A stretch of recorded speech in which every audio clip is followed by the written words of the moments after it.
আসিয়া আহা, আল্লাহর সামনে একবার মাথা নত করেছে, পৃথিবীর কোন শক্তির সামনে মাথা নত করে নাই। আসিয়া এবং ফেরাউনের ফিনান্স মিনিস্টার, অর্থমন্ত্রীর বিবি লুকিয়ে কালিমা পড়েছে, সাইয়েদনা মুসা আলাইহিস সালামের উপর ঈমান এনেছে। ফেরাউন শুনে দুইজনকে ডেকে নিয়ে আসলো। অর্থমন্ত্রীর বউয়ের সাথে দুধের বাচ্চা, বলল দুইজন নাকি ঈমান এনেছো লুকিয়ে লুকিয়ে, এক আল্লাহরে ছাড়ো, আমি ফেরাউনরে সেজদা দাও।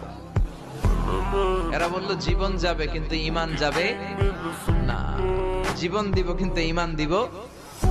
প্রথমে ধরলো অর্থমন্ত্রীর বউকে, তাড়াতাড়ি আমার পায়ে সেজদায় লুটিয়ে পড়ো। সে বলে না, জীবন যাবে ঈমান যাবে না। বলল তাই নাকি, দেখি তোমার ঈমানের কত পাওয়ার। জল্লাদরে বলল কড়াইয়ের ভেতরে আগুন গরম করো, তৈল গরম করো, দুধের বাচ্চাটারে টেনে নিয়ে তেলের মধ্যে ছেড়ে দাও। কল্পনা করতে পারেন?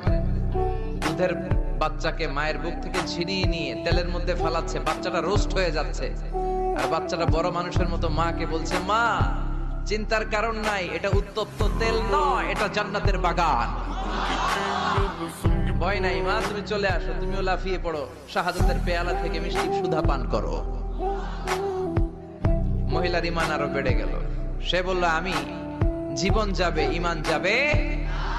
ফেরাউন বলল তোর ঈমান কত আমি দেখে নেব।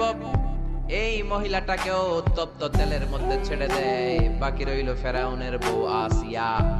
আসিয়ারে ফেরাউন বলল, আসিয়া এক আল্লাহর ইবাদত ছাড়ো, আমারে সেজদা দাও। আসিয়ারও এক কথা, জীবন দিব ঈমান দিব।